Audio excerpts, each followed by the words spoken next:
आज मान्सून संपूर्ण भारतामध्ये व्यापलेला आहे। नमस्कार मित्रांनो, द लाईव्ह वेदर यूट्यूब चॅनलमध्ये तुमचं मनापासून स्वागत आहे। पुढच्या 24 तासांपासूनच विदर्भातील काही भागांमध्ये मुसळधार पावसाला सुरुवात होणार आहे।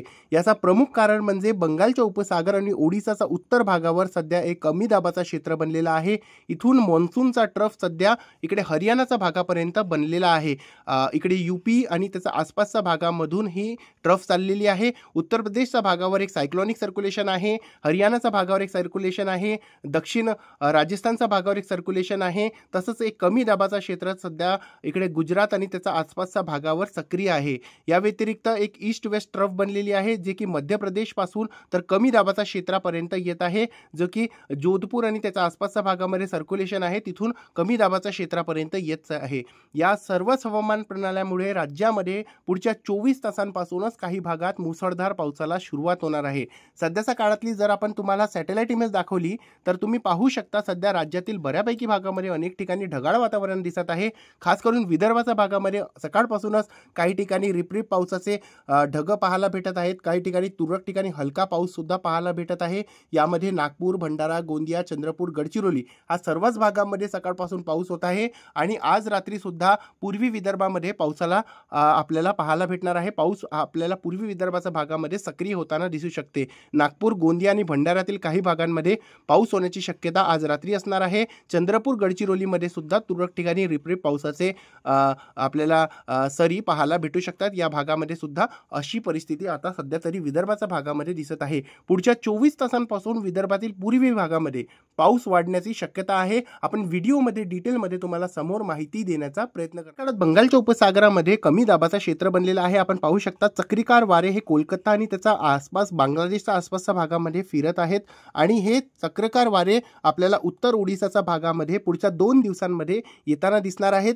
आणि याचा परिणाम स्वरूपात विदर्भामध्ये सुद्धा या सिस्टममुळे वाष्पाचा पुरवठा वाढणार आहे आणि यामुळेच विदर्भामध्ये सुद्धा पूर्वी भागामध्ये खास करून नागपूर, भंडारा, गोंदिया, चंद्रपूर, यवतमाळ आणि गडचिरोली हा भागामध्ये मुसळधार पाऊस येणाऱ्या दिवसामध्ये पाहायला भेटू शकते। याचा प्रमुख कारण म्हणजे इकडे वाष्पाचा पुरवठा अरबी समुद्रामधून आणि बंगालच्या उपसागरामधून या भागामध्ये होऊ शकते आणि यामुळे अशी परिस्थिती विदर्भाच्या भागामध्ये आपल्याला पाहायला भेटणार आहे। त्याच काळामध्ये घाटमात आणि इकडे कोकण किनारपट्टीच्या भागात सुद्धा आपल्याला पाऊस पडताना दिसणार आहे। मुसळधार स्वरूपाचा पाऊस आपल्याला पुढच्या 24 तासांपासूनच सुरू होताना दिसणार आहे। आपण जर पुढच्या 24 तासाचा अंदाजा तुम्हाला दिला तर हा सिस्टम आपल्याला इकडे अंतर्गत भागामध्ये येताना दिसत आहे आणि यामुळे विदर्भातील पूर्वी भागामध्ये म्हणजे की भंडारा, गोंदिया आणि चंद्रपूर, गडचिरोली आणि नागपूरपर्यंत काही ठिकाणी उद्या मुसळधार पाऊस होण्याची शक्यता आपल्याला पुढच्या 24 तासांमध्ये दिसत आहे। आपण पाहू शकता या मॉडेलमध्ये सुद्धा पुढच्या 24 तासांमध्ये आपल्या विदर्भातील काही भागांमध्ये मुसळधार पाऊस पडू शकते अशी शक्यता आहे। गोंदिया, नागपूर, भंडारा या भागामध्ये पुढच्या 24 तासांपासूनच मुसळधार पावसाला सुरुवात होणार आहे अशी शक्यता सध्या तरी आपल्याला इथे दिसत आहे। मागील 24 तासांमध्ये विदर्भातील बहुतांश भागामध्ये हलक्या पावसाच्या सरी पाहायला भेटलेल्या आहेत। यामध्ये पश्चिम विदर्भ असो किंवा पूर्वी विदर्भ असो, पूर्वी विदर्भातील काही भागांमध्ये खास करून गोंदियाचा उत्तर भागामध्ये तुरळक ठिकाणी हलक्या ते मध्यम पावसाच्या सरी पाहायला भेटलेल्या आहेत आणि इकडे चंद्रपूरच्या 1-2 ठिकाणी हलक्या ते मध्यम पावसाच्या सरी सुद्धा पाहायला भेटलेल्या आहेत। कोकण किनारपट्टीमध्ये बऱ्यापैकी भागामध्ये चांगला पाऊस झालेला आहे।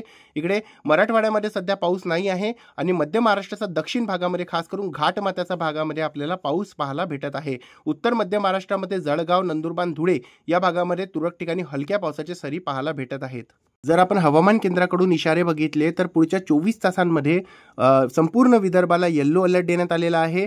यामध्ये नागपूर, भंडारा आणि गोंदियामध्ये मुसळधार पाऊस पडणार आहे अशी शक्यता हवामान केंद्राकडून वर्तवण्यात आलेली आहे। चंद्रपूर, गडचिरोलीमध्ये सुद्धा मुसळधार पाऊस पडणार आहे पुढच्या 24 तासांमध्ये अशी शक्यता हवामान केंद्राकडून वर्तवण्यात आलेली आहे। नांदेडमध्ये सुद्धा मुसळधार पाऊस पडू शकते अशी शक्यता हवामान केंद्राकडून वर्तवण्यात आलेली आहे। अहिल्यानगर, संभाजीनगर, जळगाव तसंच इकडे बीड, जालना, बुलढाणा, अकोला, अमरावती तसंच वर्धा, यवतमाळ, हिंगोली विजेच्या कडकडाटासोबत पाऊस होण्याची शक्यता या भागामध्ये असणार आहे। विखुरल्या स्वरूपात विजेच्या कडकडाटासोबत पाऊस पडू शकते।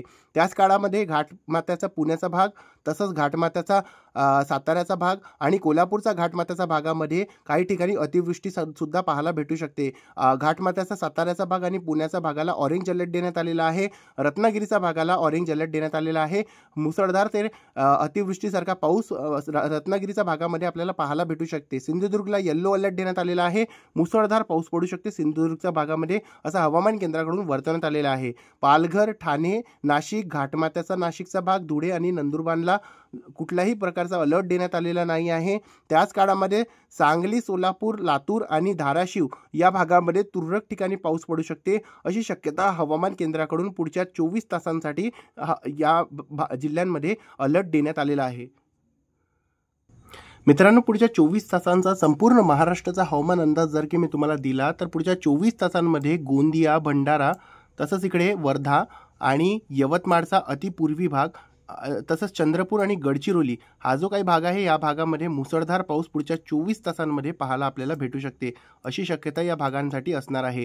या भागामध्ये अशी शक्यता पुढच्या 24 तासांमध्ये आपल्याला दिसत आहे। त्याच काळामध्ये आपण जर बाकी उरलेला भाग बघितला तर उरलेल्या भागामध्ये जास्त काही मोठ्या पावसाची शक्यता नाही आहे। तुरळक ठिकाणी हा पाऊस आपल्याला पाहायला भेटू शकते, अशी शक्यता पुढच्या 24 तासांसाठी उरलेल्या भागामध्ये असणार आहे। त्याच काळामध्ये इकडे दक्षिण पश्चिम महाराष्ट्राचा जो काही भाग आहे, जालना, हिंगोली, परभणी, नांदेड, धाराशिव, लातूर, सोलापूर या भागामध्ये जास्त काही पावसाची शक्यता पुढच्या 24 तासांसाठी आपल्याला दिसत नाही आहे। अहिल्यानगर, छत्रपती संभाजीनगर, नाशिक, धुळे, नंदुरबार या भागामध्ये काही ठिकाणी हलक्या पावसाची सरी पाहायला भेटू शकतात। जळगावच्या भागामध्ये तुरळक ठिकाणी हलक्या पावसाची सरी पुढच्या 24 तासांसाठी आपल्याला पाहायला भेटू शकतात। पालघर, रायगड, रत्नागिरी आणि रायगड आणि सिंधुदुर्ग या भागामध्ये मुसळधार पाऊस पडू शकते। त्याच काळामध्ये घाटमाथ्याच्या भागामध्ये पुण्याचा घाटमाथ्याचा भाग, साताऱ्याचा घाटमाथ्याचा भाग आणि कोल्हापूरचा घाटमाथ्याचा भागामध्ये मुसळधार पाऊस पुढच्या 24 तासांमध्ये आपल्याला पाहायला भेटू शकते।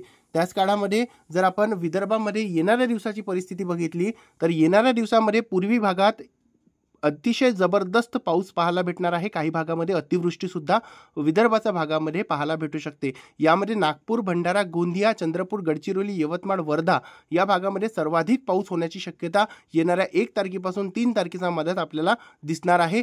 सर्वाधिक पाऊस या जिल्ह्यांमध्ये येणाऱ्या दिवसामध्ये पडणार आहे। तर या व्हिडिओमध्ये आणि अपडेटमध्ये बस इतकंच। आपण नक्कीच तुम्हाला विदर्भाचा हवामान कसा असणार आहे याबद्दलचा अपडेट देणार आहोत। तर त्यासाठी चॅनलला सबस्क्राईब करा आणि शेजारी बेल आयकॉन दाबून ऑलला क्लिक करा।